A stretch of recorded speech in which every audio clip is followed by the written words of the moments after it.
Desmond, seeking a cheap and desperate maid for his spoiled daughter Kate, hired Sally, a girl from a fallen household. Kate, unaware of Sally's background, immediately disliked her. However, Desmond insisted on keeping Sally, much to Kate's chagrin. Unexpectedly, Alessandra requested Sally as her own maid. Desmond, in a surprising turn of events, granted Alessandra's request, infuriating Kate. As Kate stormed off in anger, a message arrived for Desmond, bearing the name of William Lancaster, the man who desires Alessandra. Desmond's face paled as he read the message, leaving everyone wondering about the contents and its implications. What is William Lancaster's message to Desmond? How will Alessandra react to becoming Sally's mistress? Will Kate find a way to sabotage Sally, even if she's no longer her maid? How will Desmond's secret dealings with William Lancaster affect his marriage and his family? James, prepare the carriage for my departure. Desmond quickly shoved the note back into the envelope after he read the contents. William was summoning him to talk about Alessandra once again.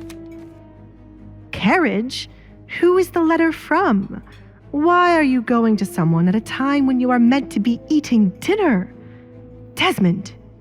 Katrina's words fell on deaf ears as Desmond stood up to leave. This is more important than dinner. Take care of the house while I'm away. Desmond left the table in a hurry to get to William. Katrina sighed, looking at the food Desmond barely touched on his plate. Kate had left the table, and now her husband, too. She enjoyed having dinner with the two of them, but now it was returned. Katrina glared at the person responsible for dinner being ruined. It is my fault, Alessandra said before Katrina could blame her for the table being so vacant. I can control Kate's feelings to make her leave, and I live a double life as the person who sent my father the letter. I do not need your sarcasm, Katrina spat. Alessandra played with a potato on her plate and said, Your eyes looked to me as the reason dinner was ruined. I thought it was only fitting I tried to make up the most stupid way I could be the one to ruin dinner. This family truly needs to learn to take accountability for their actions. Ha! Katrina scoffed. Never would she have ever imagined getting lessons from Alessandra. Then why are you pushing what happened to your face onto someone else? I never said I wasn't responsible. However, your daughter has a share of the responsibility when it comes to my face, and I will not let her forget it. I hate to ruin dinner further, but I do not wish to waste my time sitting here with you. Good night, Mother.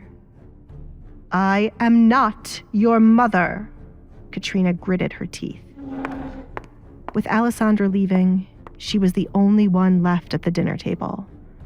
Instead of leaving, Katrina took her knife and fork to start eating. I worked so hard to get a baron's attention for this kind of life.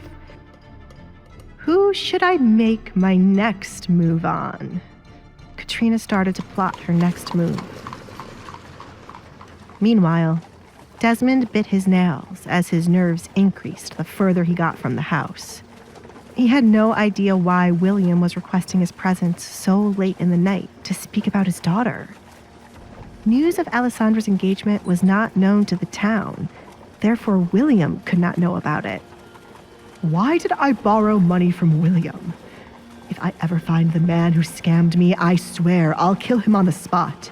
How dare anyone try to scam me? Desmond was angered by the memory of a man who promised to triple his wealth if he invested a large sum of money into a couple of businesses. The man was nowhere to be found once he received the money, and no matter who Desmond asked about him, each person claimed to not know anyone with the name or description. And the man was right not to show his face in the town, or he would be killed for what he had done. Why has the carriage stopped? Desmond asked when the carriage suddenly came to a halt. Looking out the window, he knew he was not at William's house as yet. Baron, a voice called, sending shivers down Desmond's body. "Why is he here?" Desmond muttered. "William has sent me to escort you in one of his carriages. You should feel honored, you sly dog." The right door opened to reveal one of William's henchmen. "There is nothing wrong with my carriage, Rowan." Desmond glared at the man. Rowan was one of William's most trusted servants. He was always sent to kill anyone William no longer wanted alive, as they were either his enemy or no longer useful. The carriage ride, intended for a simple conversation, takes a sinister turn. Rowan's presence, a chilling omen, casts a shadow over Desmond's anxieties.